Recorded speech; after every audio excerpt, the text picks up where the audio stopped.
Namaste, my dear brothers and sisters. Today's satsang is titled Self-Surrender in Works, the Way of the Gita.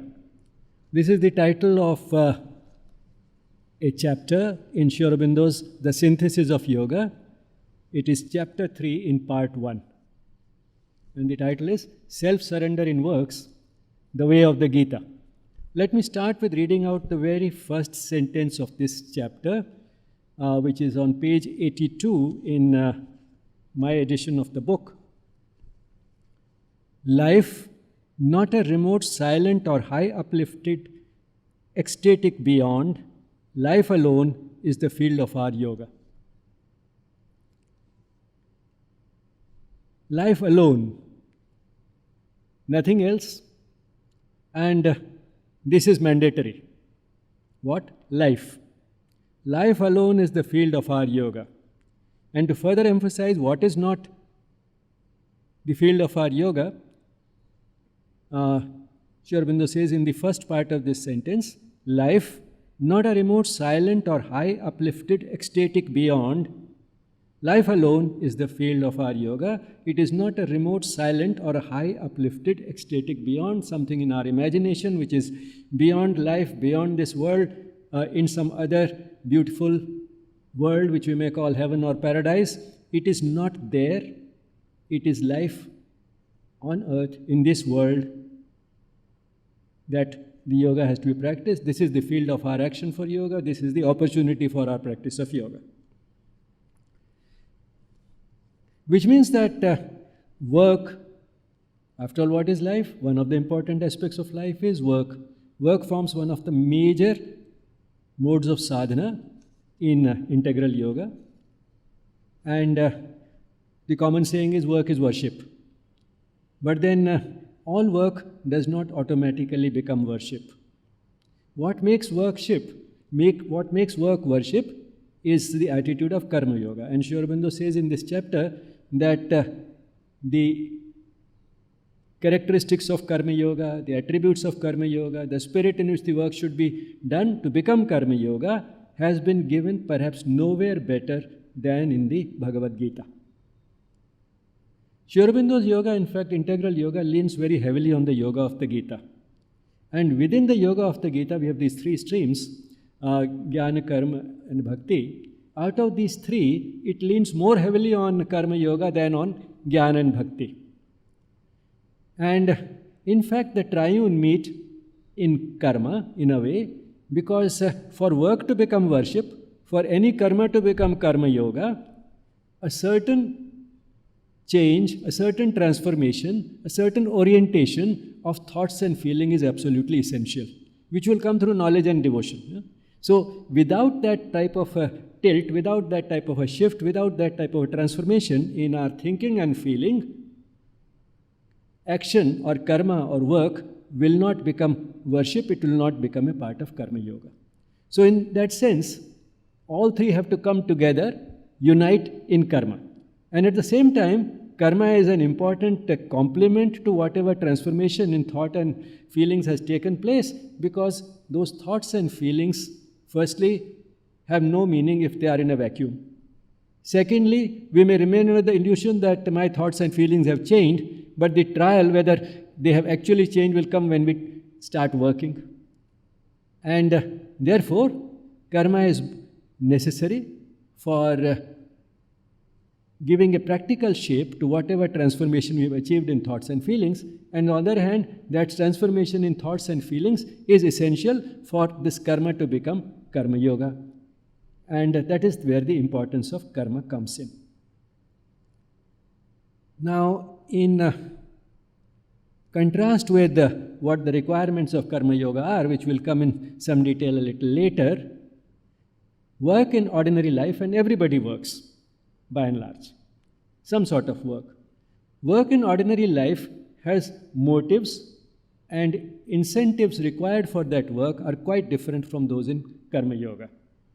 And to put it simply, these motives and incentives are all outside us. They are external. What the person works for, what the person treats as an incentive is to make a living, to be able to live, to get money, which will satisfy other requirements other than food and clothing and shelter, take care of the necessities as well as luxuries, and then one wants to work to get name and fame, power, prestige, position, and so on. Now, all these are completely outside us, whereas Karma Yoga is more about motives and incentives that come from within, which means for these to happen, the person should have not only an outer life but also an inner life. And the sad fact is, as Aurobindo says in this chapter, 3/4 of the work of an average person is outgoing action. So we tend to look out and work, and whatever inner life we have, if we have an inner life at all, is treated as something separate. It's kept in a separate compartment. It is about reading a scripture, performing a religious ritual. Now that is what we think is our inner life. But that is kept in one compartment, work in another. Work is by and large outgoing, so it's outer work. So when our life is essentially outer life, and whatever inner life we have has no relationship with the outer life, this gap between the inner and the outer and the scarcity and of the inner life makes it very difficult for action to become Karma Yoga, for which the incentives and the motives have all to come from within. And if we look at it, the inner life, if it consists of even going beyond rituals and ceremonies and regular meditation and so on and so forth, even if it goes beyond that, even if we are trying to work out a genuine change in our thoughts and feelings, refine our thoughts and purify our feelings, even if we are doing that, that is relatively easy. That is easy because it leaves the rest of our life completely unaffected, or at least it can leave the rest of our life completely unaffected, and still give us the illusion that now I'm becoming a better person because now I feel like this, I think like this, and yet the work remains the same and the motives and incentives for the work also remain the same. Now, this is because even when those altered, those transformed thoughts and feelings start influencing the work, as it should happen in Karma Yoga, the outer character of the work does not change. And therefore, we can't make out that difference. In the thoughts and feelings, we can easily make out a difference, what difference has taken place. In the work, we can't make out that difference because outwardly the work remains the same. And to some extent, the person who is trying to influence his work through this transformation of thoughts and feelings may feel a difference, but others can't see it. And it's only at a pretty advanced stage that others may start feeling, now this person is working much better, this person has become much more loving and caring, this person has become more considerate. They may start seeing some of these things, but by and large, this remains the change in the motives and the incentives that the person expects from work, the change that has taken place, this remains initially within the person. It is not visible outside. Now, for work to become worship or for karma to become Karma Yoga, what are some of the initial steps that are essential? The first step, which is relatively easy, is to become aware of the contribution of a higher power to the work and the results of the work, the fruit of the work, the consequences of the work. This is relatively easy. It just needs a little sincerity and a little humility to realize that whatever work we do, we are able to do because of the place where we were born, the family in which we were born, the type of education we received, the type of gifts and talents that we were blessed with right from birth, and the type of circumstances that we have been given for doing this work. Now, this is all relatively tangible contribution of a higher power. And we just have to have a sense of humility and a sense of gratitude to acknowledge it. But apart from that, there are also many intangible contributions. All these tangible factors remaining the same, we find that sometimes the work is successful, sometimes it fails, sometimes it is much better, sometimes not so good, and so on and so forth. Now, what is it that is behind that? Something again mysterious. And when something fails and it is completely contrary to what we expected, in spite of what we did, we realize that yes, there is a higher power, and when something happens much better than we expected, then again, if we are sincere and humble, we'll realize that there was that mysterious contribution, which means that although all the contribution that comes from that higher power remains invisible, whether it is tangible or intangible, to acknowledge the presence of that higher power, which is behind the work that we are doing, is relatively easy. And from that, the next step is to start feeling that I am a mere instrument of that higher power, I am an instrument of the divine. And also only if the divine lets me work, I work. This is what Aurobindo says, the permitting will of that higher power. It gives me the permission and then only I work. But then this permitting will gradually gets transformed into the feeling that it's not only the permission that the divine gives, the permission also gives me all the capacity and the circumstances to work. And then we start feeling that I'm a channel, I'm a transmitter, I'm an instrument. And then from there can come the aspiration to become more and more of an undistorted transmitter, so that I can transmit all the force, all the light of that higher power, and also that I should become a channel which is without any obstruction. Without any obstruction from my vital, from my feelings, which might tempt me to do something different or differently as compared to the way an undistorted channel would do, or to have doubts, questions, and motives and so on, which are not in keeping with being an undistorted transmitter. So gradually starting with acknowledging the contribution of the divine to being merely the one who gives me permission to do it, a permitting will, we move towards becoming an undistorted transmitter of the divine will, an unclogged, unobstructed channel of the divine will, a totally faithful and truthful, cheerful instrument of the divine. And we find that that is how all action and karma starts becoming karma yoga. Now, if that happens, if it is the divine that is doing everything through us, I am not the doer, then naturally it also abolishes the ego. And on the other hand, abolition of the ego by the other means in the sadhana helps in our becoming a good karma yogi, in performing the work in this spirit. But then if the ego has been planted in us, and it is something that stays with us till almost the end of the journey, as Aurobindo said that the ego is the helper and ego is the bar. How is it that the ego helps? And in fact, the ego has a role to play, which again Aurobindo says in the on the very first page of this chapter.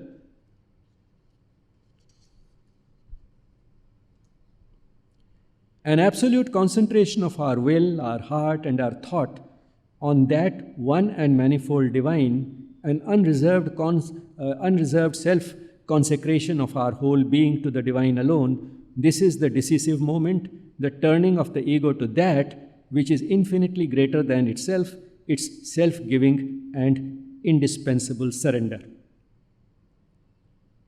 An absolute concentration of our will, our heart, and our thought. The three parts of our being, the will referring to the action, our heart to the feelings, and our thought to the mental part of the being. So an absolute concentration of our will, our heart, and our thought on that one and manifold divine. So concentrating all these on the divine, all parts of the being. An unreserved self-consecration of our whole being to the divine alone, unreserved, without any qualifications, without any doubts and reservations. Self-consecration. Self-consecration means directing the self to a divine purpose, to a sacred purpose. So, having a sacred purpose as the sole motive for whatever the person, the self, does. So an unreserved self-consecration of our whole being to the divine alone, this is the decisive moment. So when a person has decided in all parts of the being, thoughts, feelings and actions, to direct all the activity of all these parts of the being to a divine, to a sacred purpose, that is the moment which is a decisive moment which gives a new direction to the life of this person. And what is it that happens at that moment? The turning of the ego to that. So the ego again comes in here. I will give a new direction to my life. I will now think like this, I'll feel like this, I'll adopt a divine purpose, this is how I'll act. So it is that I and I.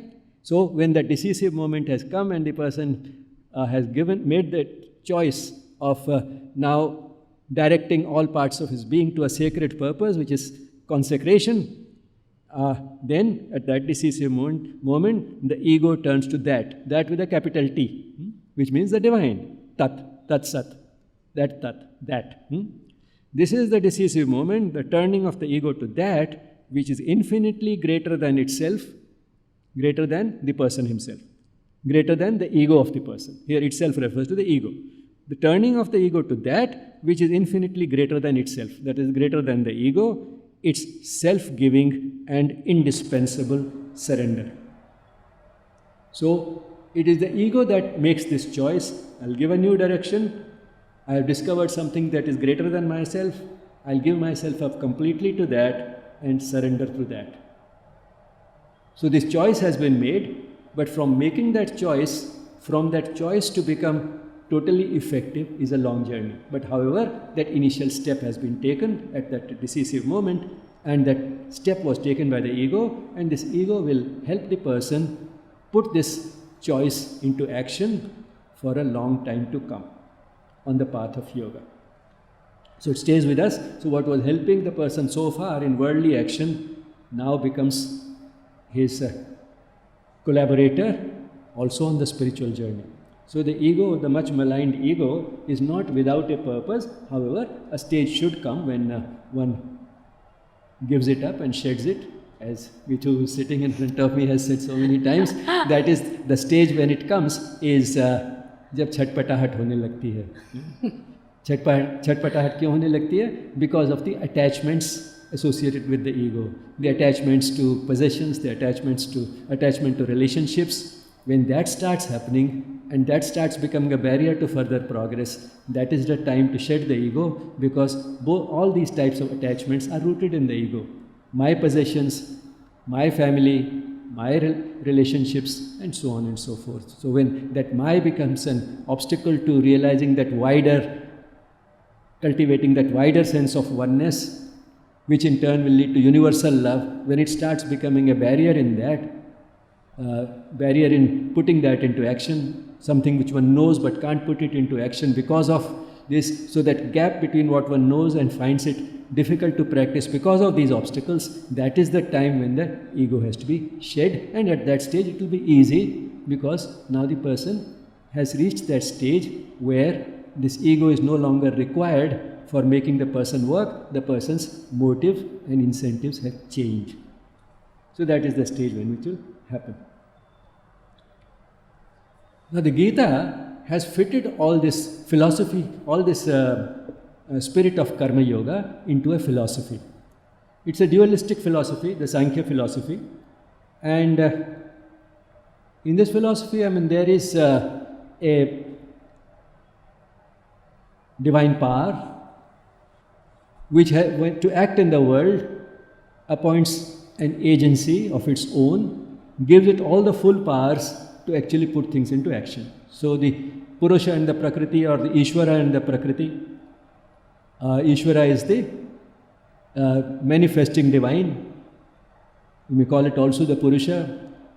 And Prakriti, or nature, although they are not exact translations, is this Prakriti which gives an expression to the will of the divine. And the divine just sits at a distance and enjoys it. That analogy in the Upanishads of two birds, one eating and the other watching and enjoying. So Ishvara becomes the one who just watches and enjoys, leaving all the execution of the will to Prakriti. Now Prakriti has the full powers of Ishvara, but Prakriti expresses itself only partially in each vessel. And the expression is limited in two ways. One, by the fraction which is expressed, that is in terms of quantity. And the second limitation is the mode by which it is expressed, which is what we call guna. So one is a quantitative limitation, the other is a qualitative limitation. For example, in dead matter, dead, rather preferably called inconscient, because it's not really dead, it has the consciousness of the Supreme in it. But in matter, it expresses only a very small fraction of that power, and the guna or the mode of nature through which it expresses it is tamas. So there is a mode which is tamas, and the expression is very limited, so that a piece of stone seems to know nothing and can apparently do nothing, so only a very small fraction is expressed, the rest remains hidden. So Prakriti expresses itself. Now what is relevant to us as human beings is that again it expresses only a small fraction, much greater than in a stone, but then it also expresses itself through the three modes of nature, tamas, rajas and sattva. All three are there, and it is through these gunas that we work. These are the gunas that influence our thoughts and feelings, and these are the gunas which translate those thoughts and feelings into action. So all parts of the being, the vital, mental and the physical, all these are being influenced by these three modes of nature. And what is the interaction between the three? A rather unpredictable and confused interaction. Because each one of us has all the three gunas. Firstly, the person does not have all these in exactly the same proportion in everything that the person does. A person who is otherwise very energetic may sometimes behave very lazy. A person who is otherwise very generous might suddenly turn into a miser. Now all these things we have seen. So why that happens is that although there is a certain predominant guna in each person, the expression changes from time to time, from moment to moment. And how the three are interacting is not always predictable. So it is a rather unpredictable and confused interaction between the three, which finally translates into the thoughts and feelings that we have, and which then translate into action. Out of the thoughts and feelings, feelings are more important. The vital is the dominant part. And although we think that we are rational people, it is more our emotions that rule our actions than our reasoned thinking. In fact, the intellect, instead of governing the emotions, gets exploited by the emotions. Means that the emotions compel the intellect to find those reasons which will justify what we feel like doing. And both these are influenced by the interaction between these three gunas, and that is what then finally translates into action. And therefore, if that is how things are happening, the feeling that I am doing the work is only an illusion, because I am not doing it.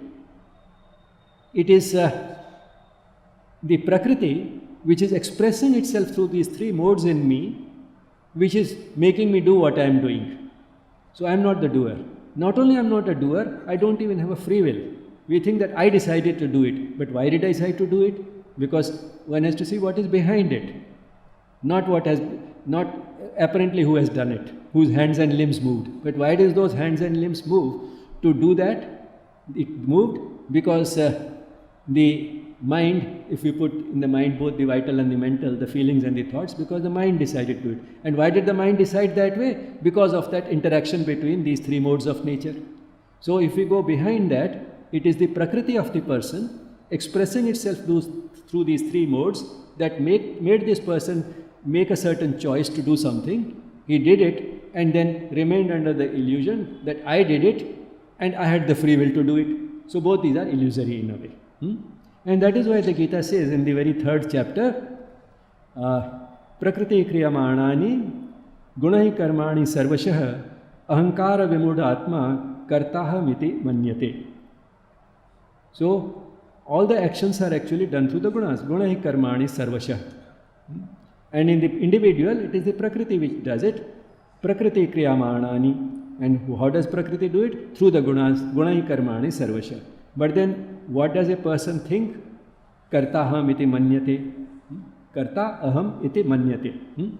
Main hi karta hu. I am the doer. He thinks, but why does he think so? Ahankara vimud atma. Because he has been bewildered, he has been confused, he has been misled by his ahankar. Ahankar, arrogance, which is an expression of the ego. So bewildered by the ego, the person thinks that he is the doer, although it is the Prakriti that is acting through him. To understand this, let me go to an example. Suppose there is a road under construction and there are some stone cutters sitting there. And one starts asking them one by one, why are you here, what are you doing? One person says, I am breaking these stones because I have to make a living. Now this person is predominantly tamasic. Given the choice, he will do nothing. But then because he has to make a living, he is doing whatever he can do, and that's why he's breaking these stones unwillingly, not happily, but he's doing this work, otherwise how will he make a living? So his predominant guna is tamas. So that is how his Prakriti is acting through him to make him do this. A second person might say that I am breaking these stones because a road is being constructed, I am contributing to the construction of a road. Now this person has joy of activity. So his predominant mode is rajas.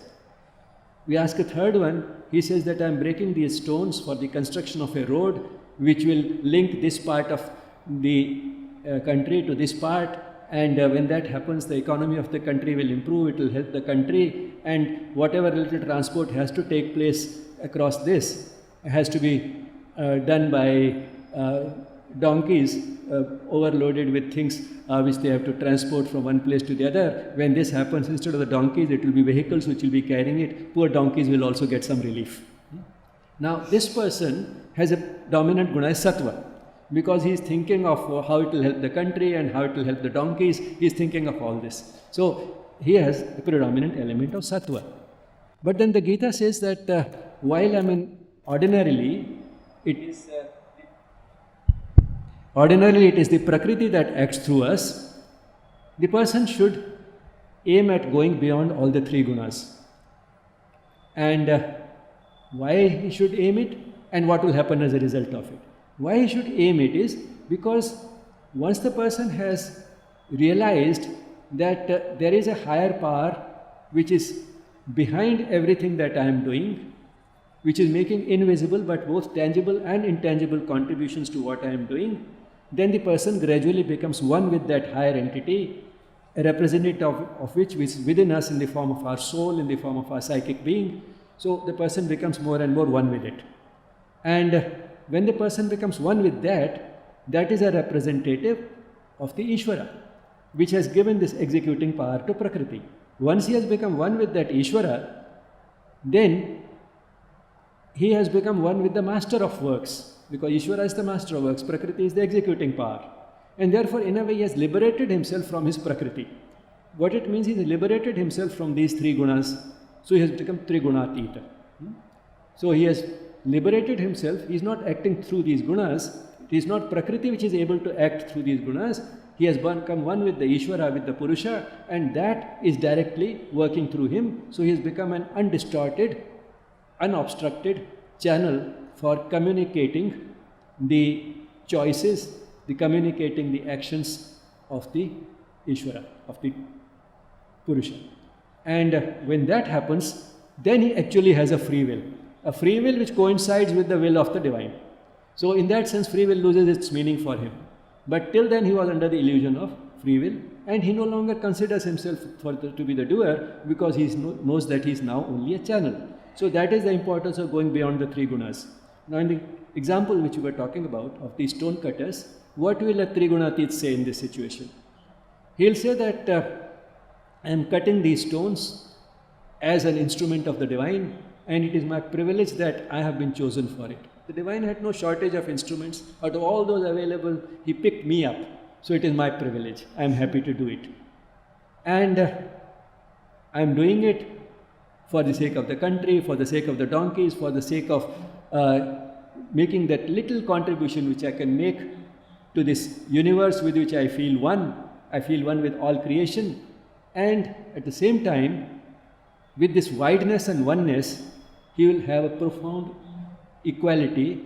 Equality, is somewhat like equanimity, which means he will be totally at peace, have unshakable peace, which will be tested if suppose after the road has been constructed, within a few days there is a major earthquake. On the Richter scale 7 or 8 or something of that magnitude. The road is all shattered, road is gone. The surrounding cities which it was connecting, there are a lot of buildings have fallen, there are casualties and relief work is required, so the whole scene has changed. This person will remain unmoved by that. While he was doing it, he was happy to do it as an instrument of the divine. Now, with the same attitude of being an instrument of the divine, he'll get busy with whatever he is picked up for as an instrument to participate in the relief work following the earthquake. So that is where the Trigunatit comes in. So becoming one with the divine and putting it into action in our thoughts, feelings and actions, and feeling one with the rest of the creation, and developing this profound equanimity, which is called equality for a reason, because equanimity can be of many types. We will see a little bit about it a little later, although time is running out. But equality means accepting everything with equal delight. Accepting everything with equal delight, because everything that happens is a will of the divine, and therefore there must be something good in it. It's a part of the divine design. So that's how you accept it with equality, accept everything with equal delight. So this process of unification and having this equality go together. So in the sense that while we may for convenience talk about things one by one and they may appear successive, they are more simultaneous than successive. Which means that the choice of the ego to have different types of thoughts and feelings, these to take their effect in actions, and thereby reducing and then finally abolishing the war between different parts of the being, the war between our emotions, intellect and actions, because are these three superficial parts of the being with which we identify ourselves, themselves are at war. So the first stage of unification is all these three unite. At least they agree. And how can they agree? They can agree only with having a powerful anchor whom they all acknowledge as the wisest amongst them, and so they listen to it, and that is the psychic being. So the unification of these three superficial parts of the being will come only when these parts are united with that psychic being within. And when it's united with that psychic being within, more or less simultaneously with it, the person will realize, I am an expression of the divine, I am a manifestation of the divine, the others also are. So oneness with those around him. And then one step beyond, or you can say simultaneous, would be also the feeling that there is actually just one expressing itself through many. So it is the one who is presenting as many. So the one has become many. Many are nothing but that one. The one is the same as these many, and all these many, everything, all creation and all events are as one. You'll see them as one. So this sense of oneness, so one in all in one, all as one. Now this unification is the unification towards the person is moving, and this will give both the attitude of Karma Yoga as well as the equality which comes associated with actions. While this dualistic philosophy is there in the Gita also has an approach of synthesis. It has made a concerted efforts to bridge the gap between this dualistic philosophy and non-dualistic, that is Advaita philosophy. The most important Advaita philosophy is Vedanta, the best known and the most popular. And the Gita has tried to bridge also the gap between this dualist philosophy, Dvaita philosophy, Sankhya, and Advaita philosophy of Vedanta. And while Aurobindo has gone into all this in the essays on the Gita, as well as to some extent in the synthesis of yoga, he has actually not emphasized it too much. In fact, he says that while this philosophy is there, and it may make things easier to understand for many of us, understanding this philosophy in detail is not essential for karma yoga. It can be understood in relatively ordinary terms, in ordinary language, and all what it needs is realizing that awareness, becoming aware of that higher power which is behind our thoughts, feelings and actions, and then realizing that that power is the same in each one of us, and therefore having a sense of oneness with others. And because through this oneness will be a development of an intimacy and love which will start influencing our lives, and that is how our actions will become a part of karma yoga. So understanding this philosophy is not absolutely essential.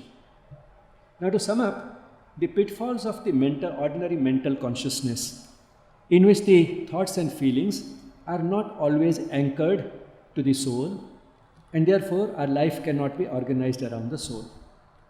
The pitfalls of this mental consciousness are, firstly, I am the doer. Secondly, that I have a free will. And third, which follows from this, if I have decided to do something, I have the free will to decide what to do, and I am the doer, then I should also be entitled to the fruit, not only receive the fruit, but also expect a certain type of fruit, insist on a particular type of fruit, and get upset if the fruit is not the same as I expected. Why did it happen? If I am the doer and I have a free will, then how is it that the consequences or the outcome, karma phal, is different from what I had expected? So all these three are actually rooted in the ego, as you can see.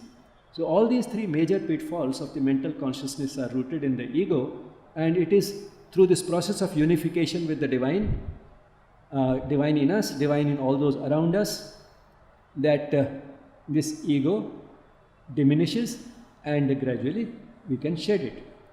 And yet ego has a role. So this balance, understanding this balance is important, and therefore to start with, ego takes the first step. After that comes the reorganization of the ego, the control of the ego, and finally the elimination of the ego. But till then, regulation and control and a better understanding of the ego, a diffusion of the ego, an extension of the ego, that also is important. Like, say, to give a good example of the extension of the ego, parents and children, for parents, children are an extension of their own ego. So that is how the ego can also extend. But then that biological relationship is not absolutely essential. On the spiritual path, the further progress is to have that same type of oneness, to feel that same type of extension of the ego with others around us, irrespective of the biological relationship. Now, what are the practical steps for doing this, for achieving this type of an attitude? These are all things which are interrelated, but just approaching them from different angles. Na kabhi idhar se pakde, kabhi idhar se, kabhi udhar se. That's what is happening. Now, the first is the cultivation of love to counteract ego and desires. Ego and desires are the two knots which have to be loosened. That's what Aurobindo says in this chapter. And both can be loosened by love. So love has been planted in us because it is an antidote to the ego, and if both are within us, which one will be dominant will depend upon which one we pay more attention to. You might have heard, if we have two dogs, one is ferocious and the other is very gentle, who will live longer? Who will eventually survive?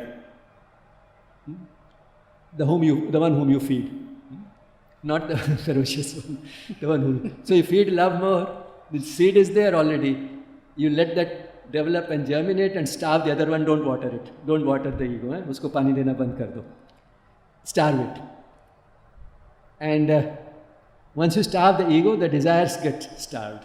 Desires starve in the absence of support from the ego. Ego and the desires go together. So starve the ego and the desires, cultivate love, and that will come with the change in thoughts and feelings towards that sense of oneness. So all this is simultaneous knowledge leading to practice, practice leading to experience, experience leading to further knowledge, which is a result of this experience, not as a result of reading or listening. So that's the first step. Cultivate a sense of oneness, which in turn will lead to love and will loosen these two knots of ego and desire. Because the desire are rooted in the ego. I want this, I want that. Most of the things we want are not necessities, but boost our ego. If I wear better clothes, I'll make a better impression. If I have a bigger house, I'll make a better impression. If I drive a bigger car, I'll make a better impression. So it is the impression that we are creating, the ego, which creates these desires. So much of our desires are rooted in the ego. So as the ego starts diminishing, the desires start disappearing, and that ego will start diminishing the more love we cultivate in our life. Once there was a girl who came to the ashram and asked me. She had come probably the first time, and I had never seen her after that. Probably that was the last time she came. I don't know why, but maybe she didn't need to. She was already highly evolved. But then she came at tea time. I didn't know her, and she said, I have some questions about spirituality. Can I talk to you? At tea time or meal times, I'm generally more receptive. चलो time तो लग ही रहा है खाने पीने में, बात कर लेते हैं. So I talked to her. ठीक है, बोलो बेटा क्या पूछना है. She asked me some questions.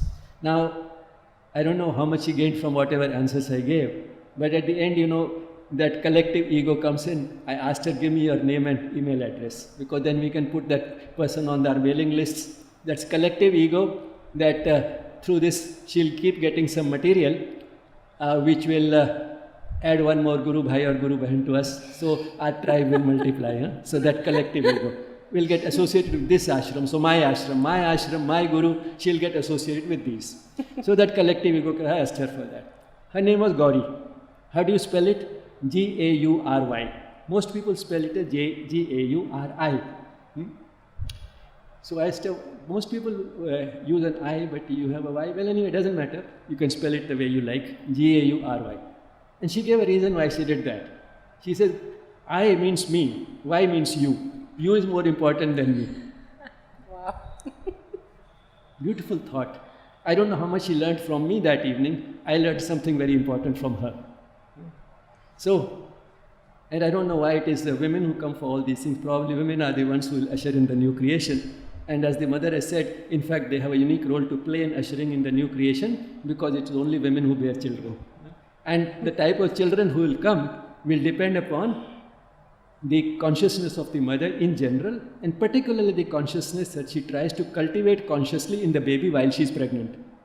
So in fact, they have an important role to play, and maybe that's why women are always in the forefront when it comes to these things. So that is how, that is cultivating that oneness, moving from I to you, I to we, and that is what this sense of oneness leads to intimacy, love, and starves the ego and the desires. The second thing, which is again closely related to, is cultivating equality. Because when you identify with that larger picture, with that larger wideness and oneness, then nothing really seems to matter. And that's how one develops spiritual equality, which means one does not get upset by anything, no matter what. But then one should be aware of, just as one should be aware of the subtle expressions of the ego, like the collective ego that I was talking about. One should also be aware of the lower rungs of equality. And for that, I think the best will be I turn to page 96, which is also in the same chapter, and read that out. There are certain semblances of an equal spirit which must not be mistaken for the profound and vast spiritual equality which the Gita teaches. Which means there can be certain types of attitudes which can superficially resemble spiritual equality which the Gita talks about, but actually they are not that. Not that they are bad in themselves, they can be initial steps towards that spiritual equality, but they are not that spiritual equality. What are these inferior rungs, lower rungs of equality, which we may call equanimity? There is an equality of disappointed resignation, an equality of pride, an equality of hardness and indifference. All these are egoistic in their nature. So these are also things which can create something which resembles equality, but actually is just some sort of an equanimity. And I thought the best example which can illustrate these is a marriage which is suffering from disharmony, a marriage which has been not very successful, and in fact, although successful marriages are very common, happy marriages are rather uncommon. There's a difference between a happy marriage and a successful marriage. So suppose there's a successful marriage which is not happy, that is where this type of equality comes in. There's an equality of disappointed resignation. You're disappointed in the marriage, partner ठीक नहीं मिला. You are fed up of it. लेकिन शादी तोड़ी भी तो नहीं जाती. तोड़ना कौन सा आसान है? It's not easy to go through a divorce. So you resign to it. जैसा भी partner है चलेगा. यही किस्मत है. This was my fate. I have to put up with him or her for the rest of my life. So this is a disappointed resignation. And then don't seem upset by it. You reconcile to it. Looks like equality, but it is not equality. An equality of pride. An equality of pride, remaining under the impression that, well, I am superior and therefore I don't have to care for my partner. And that pride, that in any case out of the two I am vastly superior, पता नहीं ये मेरे कैसे पल्ले पड़ गया या पड़ गई, but I am different, so I can stay at a distance, I don't have much to do with him or her, but that feeling of pride, that also can cultivate a certain type of equanimity. Now you're no longer upset about the relationship, you have plenty of other things to do in life which provide all the compensation and justification for this type of an attitude, and you can remain undisturbed. One of the commonest compensations and justifications for a failed marriage is children. Then your life gets organized around those children and you forget about what the marriage was like. An equality of hardness and indifference. Again, hardness, insensitive, I don't care. Seen enough of life, including marriage, I don't care for anything. Don't bother, become insensitive, hardness. Indifference. It is said that the opposite of love is not hatred. The opposite of love is indifference. You just don't bother. There's so much misery in the world, doesn't bother us because we are indifferent to it. We don't feel one with all of them. So that is why we can remain indifferent. The same can happen in a marriage. The person is living with you, but you have become indifferent. You don't care anymore whether the partner is happy or unhappy. Now, this can also create an illusion of equality. Because you are indifferent, you also become undisturbed. You remain. So the surface is undisturbed. Within there may be some turmoil, but there is a great resemblance to equality. All these are egoistic in their nature. Inevitably, they come in the course of the sadhana, but they must be rejected or transformed into true quietude. So they can be initial steps. They may look like equality, but they are all rooted in the ego. I have decided to reconcile. I am superior. I don't care. Boys don't cry. All these attitudes, which particularly to men it comes more easily. This hardness and indifference. Men don't cry. So these things, they create a semblance of equality. Then there are higher rungs than this. There is too on a higher level the equality of the Stoic, a philosophy that nothing really matters, therefore nothing should disturb us. It's a philosophy of life. It has nothing to do with spirituality, one of the Western schools of philosophy.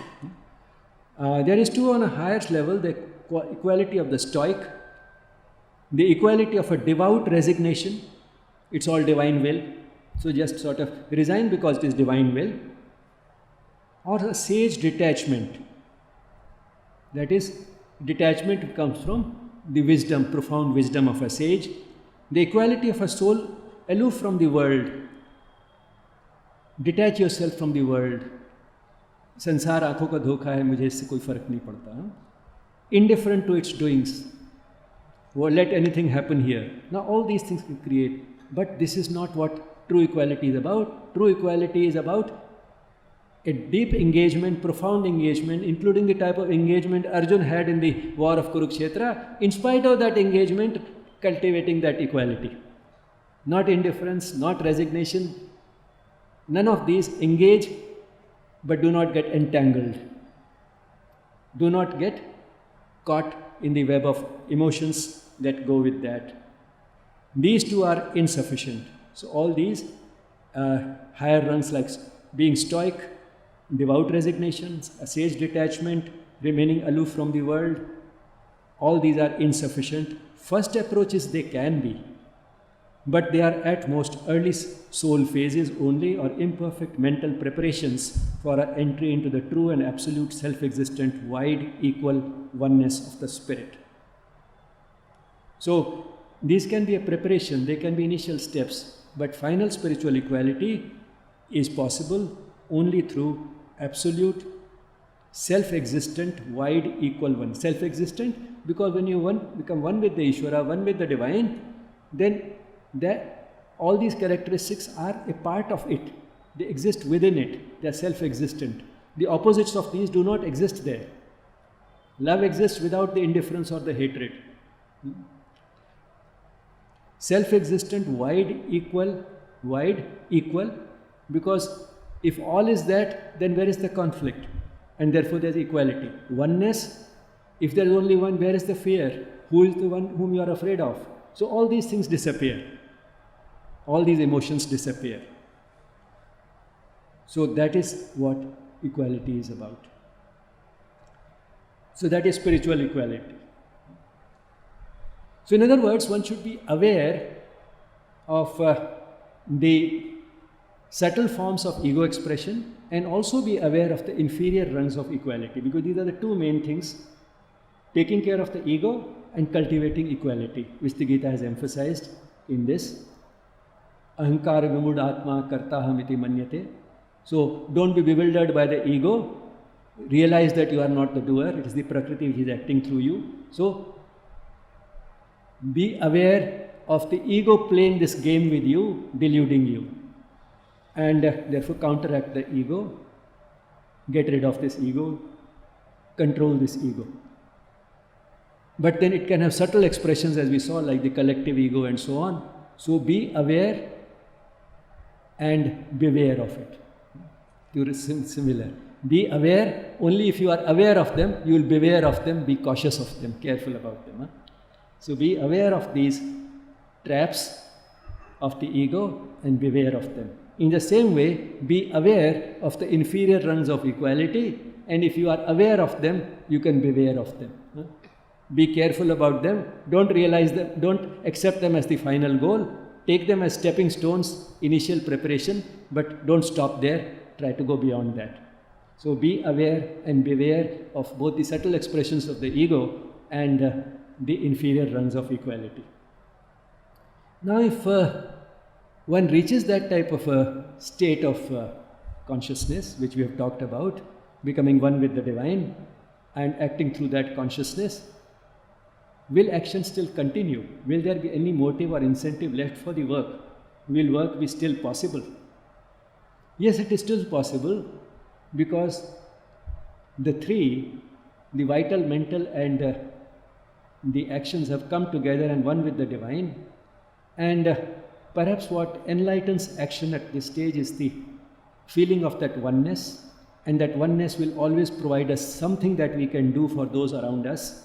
We will always have something to give which others need, and we will do it happily because we are doing it for the divine in us and the divine in everyone around us, and therefore, for that divine we have a sense of devotion.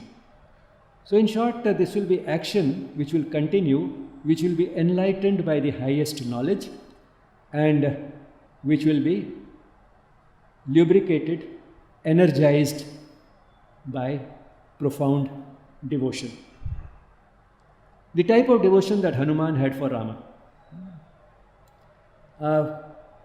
Manoj Da used to tell a story about this, that once there was a group of monkeys competing with one another about who can jump the longest, and Hanuman was just watching and getting amused.